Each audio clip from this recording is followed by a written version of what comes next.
Assalamualaikum warahmatullahi wabarakatuh. Perkenalkan, nama saya Ade Fili Ramadan. Saya mahasiswa baru Universitas Negeri Malang, Fakultas Teknik, jurusan Teknik Mesin, Prodi D3 Teknik Mesin.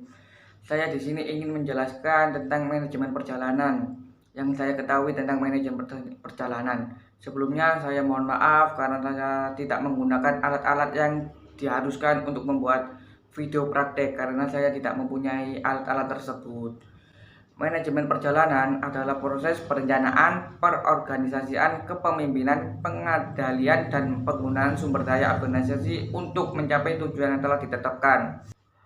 Tahapan manajemen perjalanan meliputi 1.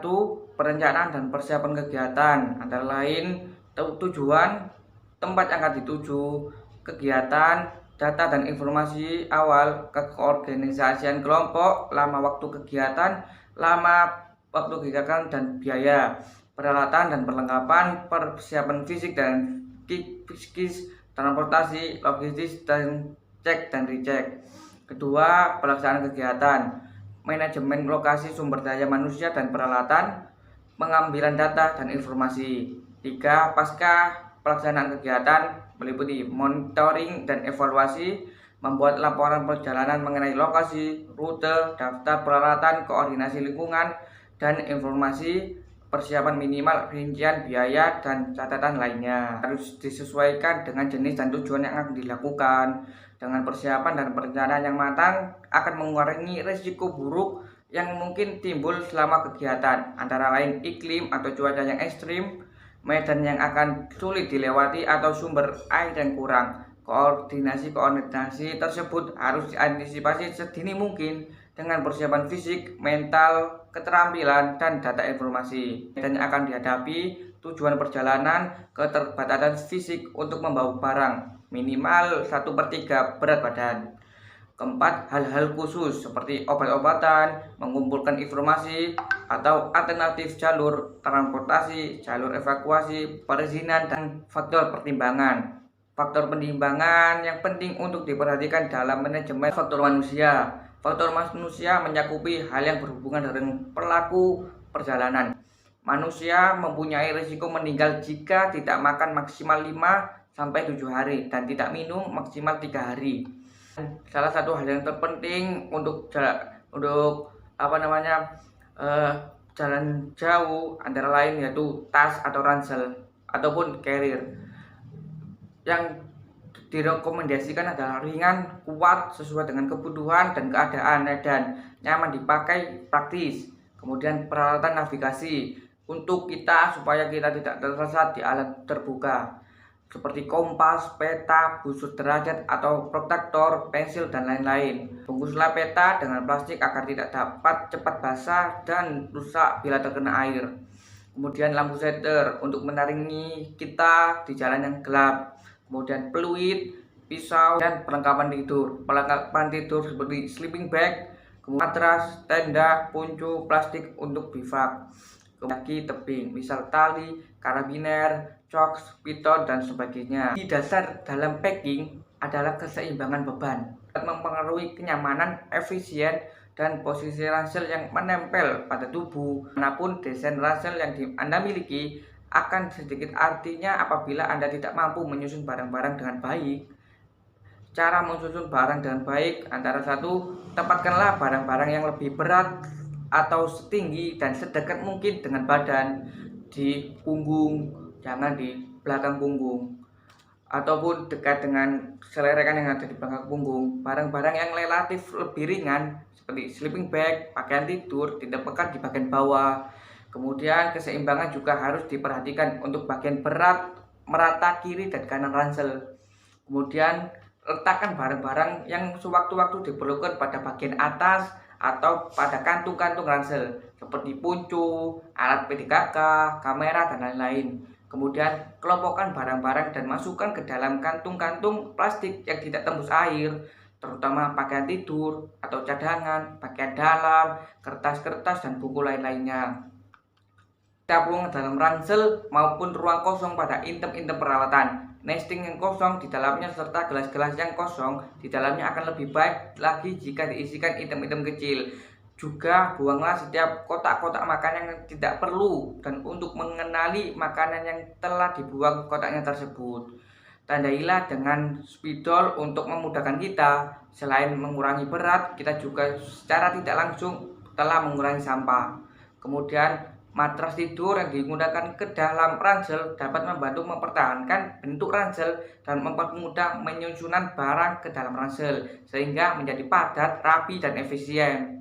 Sekali lagi, buatlah checklist dari sebuah perlengkapan, kalau mungkin dengan beratnya agar dapat dengan mudah menyusunnya. Logistik juga perlu diorganisasi menurut jadwal penggunaannya. Kelompokkan logistik makan pagi, siang, dan malam dalam kantong yang berbeda. Ini akan sangat membantu saat berhenti di tengah perjalanan untuk makan siang sehingga tak perlu harus membongkar seluruh bungkus logistik untuk menemukan snack makanan dalam ransel. Satu, benda terberat dekat dengan punggung antara bahu dan pinggul. Dua, benda yang agak berat, agak ringan dan tidak terlalu padat, yang teringan diletakkan di bagian atas dan bawah. Teknik packing, ya, saat kita melakukan perjalanan ke alam bebas atau alam terbuka, kita harus mempersiapkan apapun yang perlu kita bawa seminimalis mungkin, seringan mungkin, dan seperlunya saja. Ya, teknik ini adalah keseimbangan beban. Ini mempunyai kenyamanan, efisien, dan posisi ransel yang menempel pada tubuh dan tidak mampu menyusun barang-barang dengan baik. Itu dapat merugikan Anda saat melakukan perjalanan jarak jauh, apalagi naik gunung. Ada beberapa hal yang perlu dan penting untuk dipertimbangkan.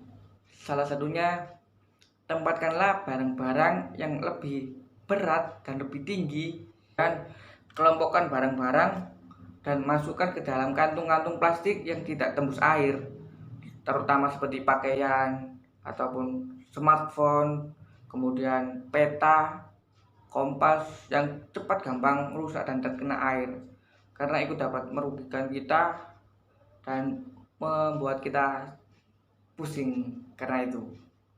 Kemudian pergunakan setiap ruangan dalam ransel maupun ruang kosong pada item-item perawatan seperti nesting yang kosong. Kita dapat isi dengan dengan benda-benda yang lebih kecil yang bisa masuk di ransel, seperti sayur-sayuran kita masukkan di ransel. Jangan kita pisah mereka dengan ransel karena dapat membuang tempat dan membuat kita berat juga. Kemudian matras tidur yang dimasukkan ke dalam ransel dapat membantu mempertahankan bentuk ransel dan mempermudah penyusunan barang ke dalam ransel dengan seperti membuat matrasnya di bagian dalam dan melingkar supaya barang-barang lain bisa masuk di dalamnya. Kelompokkan logistik makanan pagi, siang, dan malam dalam kantong yang berbeda. Ini akan sangat membantu saat berhenti di tengah perjalanan untuk makan malam atau makan siang atau makan pagi, dan kita mengambil untuk makan sesuai dengan waktu tersebut. Sehingga kita tidak perlu harus membongkar seluruh bungkus logistik untuk menemukan snack yang akan kita makan, dan itu tidak efisien sama sekali. Cara menyusun perlengkapan ke dalam ransel, ya, dan kupu gitu, tapi kita perlu menyusun agar efisien, ringan, dan semuanya bisa masuk. Tapi yang kita bawa hanya keperluan untuk kita perjalanan jarak jauh saja. Tidak usah membawa barang-barang semua yang tidak kita perlukan. Yang kita perlukan adalah yang efisien, ringan, dan mudah dibawa. Dan paling penting, sangat penting, benda ataupun barang-barang yang berat kita taruh di bagian dekat dengan punggung kita. Di bagian punggung sini, jangan di bagian yang jauh dari punggung, karena dapat menarik kita dan membuat kita terjatuh ke belakang. Apalagi saat kita mau naik gunung, itu sangat bahaya sekali.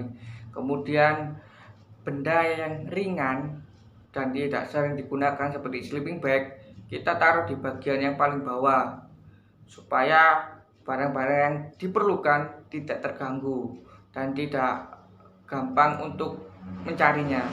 Karena sleeping bag dan barang-barang yang jarang keluar seperti pakaian itu biasanya dipakai saat kita sudah sampai di tempat tujuan tersebut. Jarang kita menggunakannya di keadaan perjalanan kita mau tidur, gitu jarang. Karena barang-barang itu jarang dipakai. Kemudian ringan dan tidak terlalu padat. Ringan dan tidak terlalu padat di atasnya barang seperti sleeping bag tadi. Kemudian barang yang paling penting seperti smartphone, matras, kemudian P3K, obat-obatan, snack seperti kita mau makan siang kita nggak perlu taruh di bawah, kemudian nesting dan lainnya kita taruh di bagian atas supaya tidak membuat yang bawah itu mencari semua dan membuka semuanya, kemudian kita kerepotan untuk hal seperti itu. Kemudian